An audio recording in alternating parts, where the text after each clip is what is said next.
Bonjour à tous et bienvenue sur la chaîne Wrestling Love. On se retrouve aujourd'hui pour une toute nouvelle vidéo. Alors, dans cette nouvelle vidéo, on va parler Game Changer Wrestling. On va donc faire la review de leur dernier show qui était le Nick Gage Invitational 6. Donc, qui est un show qui s'est déroulé dans la nuit du 13 au 14 novembre dernier. Je l'ai fait avec un peu de retard la vidéo parce que j'avais pas mal de vidéos à sortir ces derniers jours sur Glade, sur Ring of Honor notamment. Et j'avais déjà parlé de Game Changer Wrestling très récemment avec leur show Evil Deeds. D'ailleurs, si vous n'avez pas vu la vidéo, je vous invite à aller la regarder. C'était un bon show de la part de GC. Là, on va parler donc du Nick Gage Invitational 6, donc la 6e édition de ce tournoi, qui est avec le Tournament of Survival, le plus gros tournoi de l'année de Game Changer Wrestling, clairement, qui est tout comme le TOS d'ailleurs un tournoi deathmatch. Du coup, on va pouvoir commencer la review de ce show qui m'a hypé bien personnellement. Il y avait que les matchs de premier tour, évidemment, qui étaient annoncés. C'est un tournoi en une journée, hein, pour ceux qui savent pas. Mais les matchs de premier tour suffisaient pour me hype. Il y avait notamment Atticus Cogar contre Rina Yamashita, qui arrivait en opener d'ailleurs, ou encore Masashi Takeda contre Eric Ryan, qui me disait bien personnellement. Du coup, on va pouvoir donc commencer la review de ce show avec Rina Yamashita qui affrontait donc Atticus Cogar dans un match du premier tour du tournoi. Et le match a été donc remporté par Atticus Cogar en environ 10 minutes. Le match était très sympa, j'ai trouvé. C'est d'ailleurs, je pense, mon match préféré de ce premier tour du Nick Gage Invitational 6. Donc j'ai mis la note de 3,5. Cogar et Yamashita, je trouve que ça fonctionne très bien dans un ring. Il y a pas mal de spots violents avec des light tubes. J'ai trouvé ça très bien fait personnellement. Oui, c'était clairement plaisant à voir en tout cas. Rina Yamashita de son côté, franchement, ça fait plaisir de la voir un petit peu aux US. Bon, même si ce sera pas trop long, elle a fait un match la veille contre Charlie Evans. Là, elle se fait éliminer directement dans le NGI. Mais en tout cas, je trouve que Rina Yamashita a fait un très bon match pour ses deux tafs. Elle a pas eu des brels en adversaire non plus. Mais j'ai trouvé également Cogar très bien dans son wheelwork, assez violent. Ça plantait du néon sur Yamashita. C'est Yamashita qui a saigné très rapidement la première. Cogar a commencé à saigner un peu plus tard. Et non, le finish était très cool. Cogar a remporté le match avec son headlock driver. C'est logique, c'est bien fait. Donc pour ma part, voilà, c'est 3,5. C'était franchement un bon match pour le premier tour, un bon match pour finalement se mettre en jambes. De toute façon, voilà, le match avait pas grand chose non plus à accomplir, donc c'était très bien fait pour ce que c'était.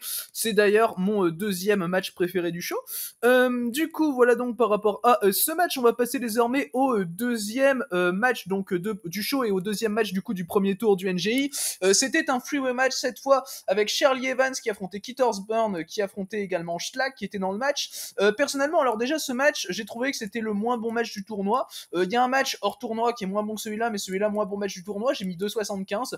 Victoire tout de même assez logique de Charlie Evans en un peu plus de 8 minutes, sachant que Charlie Evans, elle arrive aux US assez exceptionnellement. Ça lui permet de voir Lievy Everett d'ailleurs, qui est son mari pour ceux qui savent pas. Et du coup, Charlie Evans a quand même fait une bonne perf. Après, à ses côtés, elle a quand même Schlag. Schlag, c'est vraiment compliqué, je trouve. Keith Osborne, de son côté, ça va encore. Mais bon, mis dans un match comme ça avec Schlag, bon, Charlie Evans, ça va encore, comme j'ai dit, mais c'était pas spécialement hyper intéressant à regarder catcher, Keith Osborne, très honnêtement. Dans l'ensemble, oui, ça allait. J'ai quand même mis 2,75. Ça reste au-dessus de la moyenne.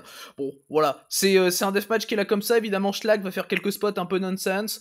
Mais dans la globalité, c'est pas un match que j'ai détesté. Voilà. C'est le moins bon match du tournoi, hein, c'est clair. Et puis en même temps, c'est pas étonnant quand tu vois la carte finalement que ce soit celui-là. J'aurais dit Atticus Cogar, Rina Yamashita, moins bon match. Là, on aurait, je pense, été un petit peu plus surpris par cela, mais là oui non, c'est pas hyper surprenant. Et du coup, victoire de Charlie Evans qui avance dans le tournoi. Du coup, on va pouvoir maintenant passer au troisième match du show. Alors le troisième match du show, c'était Akira qui affrontait Alex Collin. Alex Collin a remporté le match en 17 minutes. C'était donc le match le plus long du tournoi, d'ailleurs de tout le tournoi, de tout le Nick Gage Invitational et du show, du coup fatalement. Du coup, le match a été remporté logiquement par Alex Collin. Le match, personnellement, j'ai trouvé que c'était un très bon deathmatch. C'est mon troisième match préféré du show, je dirais, sachant qu'Alex Collin a 2 matchs dans mon top 3. Donc bon, Alex Collin a quand même fait un très bon tournoi. C'est son quart de finale et du coup sa demi-finale qui est mon match préféré du show, qui est du coup contre Charlie Evans et dont on parlera un peu plus tard. Et personnellement, du coup, je trouve que Akira se débrouille très très bien, donc forcément avec Collin, ça matchait très bien en deathmatch. Akira, il fait pas mal de spots assez intéressants également. Bon, ça va saigner rapidement, peut-être même un peu trop rapidement, mais bon, en soi, voilà, on est sur un match de Collin, donc bon, ça me paraît logique quand même. Sachant que ouais, derrière le vainqueur avait Charlie Evans, donc la quart de finaliste, la demi-finaliste la moins avec le moins d'expérience en deathmatch. Donc c'était un peu, tu vois, donc il pouvait se permettre de faire durer le match longtemps. Là aussi, le vainqueur en demi-finale affrontait un Atticus Cogar par exemple ou un Masashi Takeda, ça aurait été un peu plus compliqué de faire durer le match longtemps. Enfin, tout dépend du résultat que tu voulais faire après. Mais là, oui, c'était plus logique de faire durer le match longtemps avec Charlie Evans comme adversaire d'après. Mais du coup, ouais, dans l'ensemble, franchement, très bon deathmatch que je peux recommander. Alex Colon contre Akira, du coup, remporté par Alex Colon. Du coup, on va pouvoir maintenant passer au prochain match du show. D'ailleurs, ouais, Akira, franchement, si vous avez jamais vu, allez voir parce que clairement, il fait très très bien son taf. Et là, du coup, c'était seulement son deuxième match chez Game Changer Wrestling. Et franchement, c'est un super catcher deathmatch que j'ai découvert chez No Holds Barred. Donc franchement, ouais, allez voir ces matchs si vous connaissez pas. Du coup, on va pouvoir maintenant passer au dernier match de premier tour du Nick Gage Invitational 6. Du coup, le dernier match de premier tour, c'était Masashi Takeda qui affrontait Eric Ryan. Alors dans ce tournoi, Masashi Takeda mettait en jeu son titre Game Changer Wrestling Ultra Violent, donc il a remporté au Japon des mains de Drew Parker dans un match qui était d'ailleurs très bon, même si moins bon que la défense de Drew Parker contre Akira Yodo dans le même mois. Et du coup, ce Takeda contre Ryan, personnellement, il me donnait envie. Alors évidemment, Masashi Takeda a conservé son titre Ultra Violent. Bon, personnellement, à la base, je voulais voir Eric Ryan gagner le tournoi, mais quand Takeda a annoncé qu'il mettrait son titre en jeu sur tout le tournoi, bon, ça m'a un peu fait penser à une victoire de Takeda. Du coup, le match a duré 7 minutes, était d'ailleurs assez court, ce qui m'a un peu étonné en soi, mais ça restait un match qui était assez intéressant. Je trouve qu'Eric Ryan aurait peut-être pu mieux résister à Masashi Takeda, ce qui était un peu dommage. Takeda a fait du bon taf, j'ai trouvé, Eric Ryan également. Eric Ryan a quand même tenté des choses, il s'est pas laissé faire par Takeda évidemment, mais au final, le match, à la fin du match, je me suis dit, c'était quand même un peu court pour battre Eric Ryan qui est quand même assez habitué au deathmatch. Bon, peut-être pas autant que Takeda, mais Eric Ryan c'est quand même un catcher deathmatch à la base. On rappelle qu'Eric Ryan a quand même remporté 2 fois d'affilée le King of the Deathmatch de IW Mid-South. Il a également déjà participé à je vais y arriver à 2 Nick Gage Invitational et même 2 Tournament of Survival d'ailleurs également. Là c'était son deuxième Nick Gage Invitational du coup, sachant qu'il était allé en demi-finale, je sais plus c'était quelle année, mais c'était celui que du coup avait remporté Nick Gage, voilà. Je crois que c'était 2019 si je dis pas de bêtises. Et du coup par rapport à ce match en soi c'était bien fait mais trop court pour ce que c'était, donc voilà, pour ma part c'est 3-25 et victoire de Takeda malgré tout logique. Du coup on va pouvoir maintenant passer au 5e match du show. Alors le 5e match du show c'était un 7-way scramble match dans lequel on avait Braden Lee, ASF, Cole Redrick, Ninja Mac, Gringo Loco, Yoya et Nate Webb. Le match a été remporté en un peu plus de 10 minutes par Ninja Mac. Déjà quand tu vois que le scramble qui était un match qui faisait absolument pas envie et qui était même pas en rapport avec le thème du show, quand tu vois que le scramble était plus long que 3 des 4 matchs de premier tour, bon voilà quoi, et même plus long que la deuxième de finale et plus long que la finale, donc bon c'est quand même compliqué. Le match a été remporté par Ninja Mac, voilà, donc encore plus problématique, sachant que Ninja Mac est une merde clairement. Du coup le Fléau a remporté le match. J'ai mis un 75, personnellement c'était pas bien du tout, ça spotait de partout, surtout avec Ninja Mac qui en plus de ça botche pas mal. De son côté Cole Radrick et Braden Lee, Cole Radrick a eu des échanges assez intéressants avec Braden Lee. C'est 2 mecs qui je trouve ont une assez bonne alchimie, mais c'est les 2 seuls qui ont réussi à faire quelque chose ensemble, sinon le reste c'était nul. Surtout Ninja Mac, et en plus Ninja Mac qui prend la victoire à la fin sur un truc tout con, je me rappelle, c'était même possiblement un flash pinfall, je me rappelle plus exactement, mais c'était vraiment mal fait en tout cas, et puis surtout ça conclut un match, ça casse un peu le rythme. D'ailleurs me semble que c'était un flash pinfall, mais du coup non, le match était nul, c'était un scramble assez basique de Game Changer dans lequel tu rajoutes Ninja Mac, donc forcément tu passes d'un 2,5 à un 75, voilà, et encore un 75 c'est pour la gentillesse parce que j'avais pas vraiment envie d'être attentif avec le match. Bon voilà, j'ai pas fait de cadeau au match sur ma critique de celui-ci, mais bon, il y a un moment faut dire les choses, voilà, c'est pas bien, je peux pas faire autrement, je constate, voilà. Mais non, Ninja Mac qui est vraiment en bas du bas pour moi.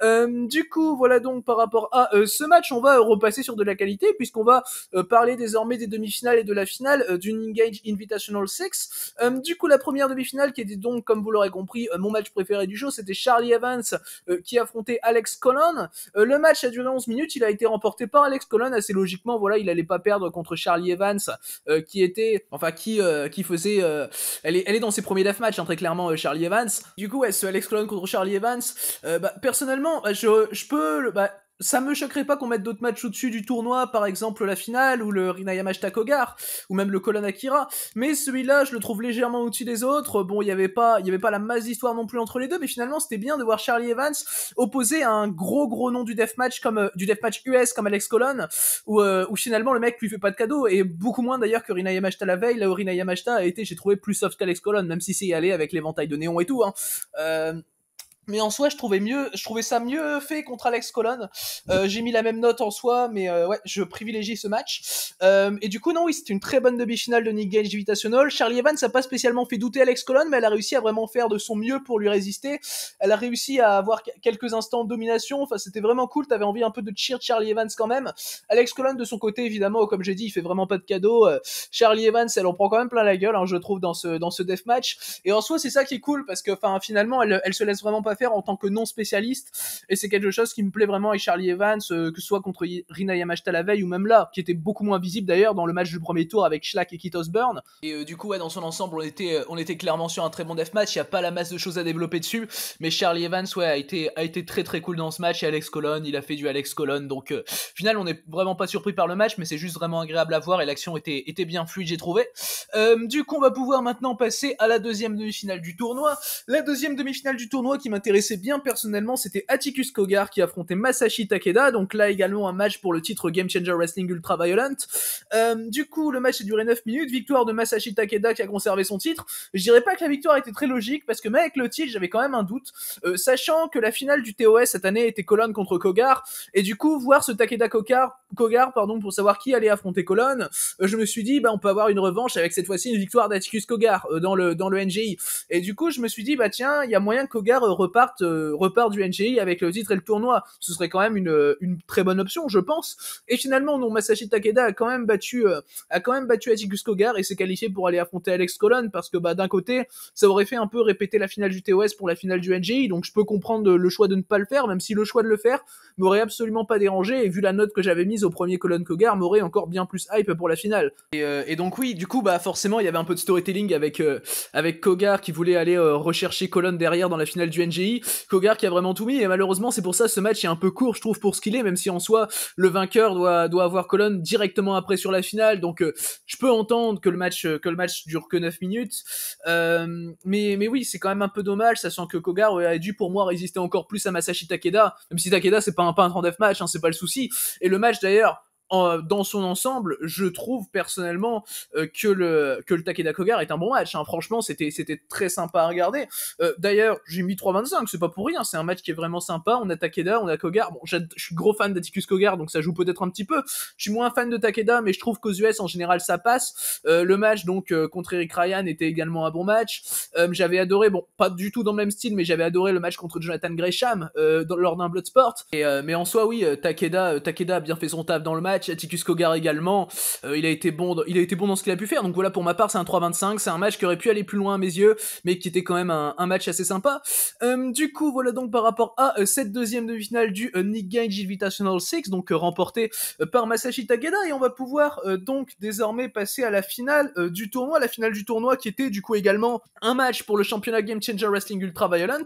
Masashi Takeda affrontait le premier vainqueur du titre Ultra Violent, Alex Colon qui avait perdu son titre contre Drew Parker au Homecoming Weekend, ce qui avait fait que le titre était parti au Japon et a donc atterri sur les épaules de Masashi Takeda. Et du coup, Alex Colon a remporté le match, a donc regagné son titre Game Changer Wrestling Ultra Violent. Du coup, le match a duré un peu plus de 9 minutes, donc était assez court, mais je pense qu'il y a eu ses raisons, étant donné, et de toute façon, on va évoquer par rapport au match, Alex Colon se blesse pendant le match, et du coup, Alex Colon, avec cette victoire sur Masashi Takeda, réalise le doublé, donc remporter la même année le Tournament of Survival, donc en finale contre Kogar en juin dernier, et désormais le Nick Gage Invitational. Je pense que c'est le premier d'ailleurs à réaliser ce doublé sur la même année, sachant que bah par exemple il y en a qui ont réalisé le doublé sur des années différentes, comme par exemple Nick Gage, il a déjà remporté les deux quoi. Et bon, c'était quand même et du coup par rapport à la blessure de Colon, j'y reviens parce que bah voilà, du coup c'était quand même une très bonne finale hein, malgré ça, mais ça aurait pu aller plus loin. J'ai mis 3,5 personnellement parce que bah ça reste un très bon match, et pour le temps qu'ils ont eu, enfin le temps qu'ils ont dû raccourcir finalement, et pour le temps qu'ils ont fait, c'était très bien, j'ai trouvé. La victoire de Colon me paraît en soi assez logique. Je voyais pas Takeda venir aux US, gagner le NGI, garder son titre Ultra Violent et repartir au Japon. Ça aurait fait un peu bizarre. Quand même, ça aurait fait le mec, je prends tout et je me casse, quoi. Et parce que finalement, il est pas dans la Fed, il est même pas dans le pays. Donc bon, pour défendre le titre contre des mecs de la Fed, c'est encore plus compliqué. Pour preuve, Drew Parker, ses défenses de titre Ultra Violent, bah, je crois qu'il en a eu 3. Il en a eu une contre Yuki Ishikawa, que j'ai pas vu d'ailleurs, une contre Akira Layodo et une contre Masashi Masashi Takeda d'ailleurs, celle où il perd le titre, parce que me semble pas que le match contre Jimmy Lloyd qui fait aux US est pour le titre. Et du coup, par rapport à la blessure de Colon, ça s'est fait en gros sur un gros move à l'extérieur du ring. Je crois que c'est d'ailleurs à travers une planche de verre. Et du coup, quand Colon se relève, tu le vois saigner. Enfin, il se relève pas déjà de base, et tu le vois saigner fort au niveau de la tête. Et du coup, t'as des docteurs qui vont lui faire un bandage. Et t'as Colon qui va continuer le match comme ça. Ça va durer encore 4-5 minutes après, parce que malheureusement la blessure se fait au bout de 5 minutes. Donc, enfin voilà. D'ailleurs, il y a eu un aussi gros spot au bout de 5 minutes. Je l'ai pas vraiment relevé, mais bon, quand même, c'était peut-être un peu too much. Et du coup, après, Alex Colon va remporter le match en faisant taper Masashi Takeda avec sa camel clutch. Ce que j'ai trouvé personnellement assez impressionnant de faire taper Masashi Takeda comme ça au bout de 9 minutes. Bon, évidemment, ça a été raccourci au vu de la blessure de Colon. Colon qui quand même s'arrêtait quand même pas trop de saigner même après le bandage.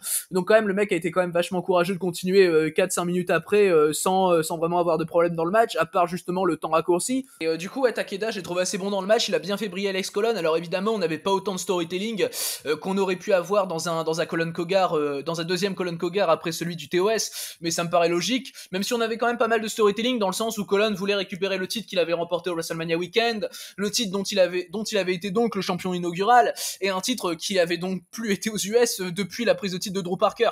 Donc le mec voulait un peu réparer son erreur en étant celui qui reprend le titre aux US de Takeda. Donc personnellement moi ça me va niveau storytelling, et c'est pour ça que j'ai mis 3,5. C'est quand même que le match avait un propos, le match a eu le bon résultat, le match a été vraiment intéressant en termes de deathmatch pur. Donc pour ma part c'est un 3,5 assez logique, assez mérité, et donc Alex Colon remporte le match. Du coup avant de passer sur le bilan du show, il y a eu un après-match à ça, puisque Alex Colon s'est fait après le match, après sa célébration, attaqué par John Wayne Murdoch qui est actuellement champion et le visage d'ailleurs de l'ICW No Holds Barred. Donc personnellement j'ai beaucoup envie de voir un John Wayne Murdoch contre Alex Colon pour le championnat Ultra Violent, et même si en soi il y a un match qui se fait pour le titre American Deathmatch ICW No Holds Barred, ça m'ira totalement. Tant que les deux titres ne vont pas sur le même homme, moi personnellement ça me va.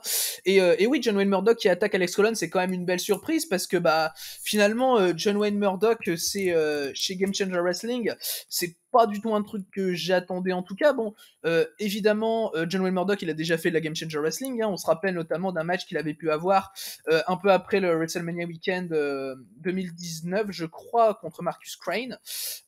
Mais du coup, non, John Wayne Murdoch a déjà fait GC, mais en soi, ça me surprend de le voir maintenant, parce que John Wayne Murdoch, il a pas été chez GC de l'année. Je sais même pas s'il y a été l'année dernière.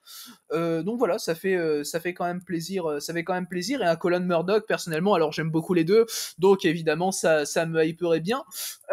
Du coup voilà donc par rapport à cet après-match, donc, et ce qui a conclu ce show Game Changer Wrestling Nick Gage Invitational 6. Du coup par rapport au show dans l'ensemble, personnellement j'ai trouvé que c'était franchement un bon show, franchement un bon tournoi de la part de GC qui a été plutôt bien booké. La victoire d'Alex Colon m'a paru plutôt logique personnellement au vu de l'histoire qui a été racontée. On a évité de faire un nouveau Colon Kogar, ce sera peut-être un peu pour plus tard. J'imagine même potentiellement Atticus Kogar être celui qui prend le titre d'Alex Colon. Ça pourrait être, je pense, quelque chose de vraiment intéressant. Je l'ai pas dit, mais du coup, je vois Colon conservé contre John Wayne Murdoch, si le match a lieu, et je pense qu'il aura lieu prochainement. Et du coup, oui, personnellement, les matchs que j'ai à recommander dans ce show, Alex Colon Charlie Evans, Alex Colon Masashi Takeda, Alex Colon Akira, oui, il y a beaucoup d'Alex Colon. Également Atticus Kogar Rina Yamashita, qui était à mes yeux un très bon opener. Oui, c'est les 4 matchs que je recommande le plus personnellement. Du coup, c'est ce qui conclut donc ce show. Alors, du coup, c'est ce qui conclut donc cette review également. Du coup, merci à vous donc d'avoir écouté cette vidéo. J'espère qu'elle vous aura plu. Et du coup, d'ici les prochaines vidéos, je vous dis à la prochaine.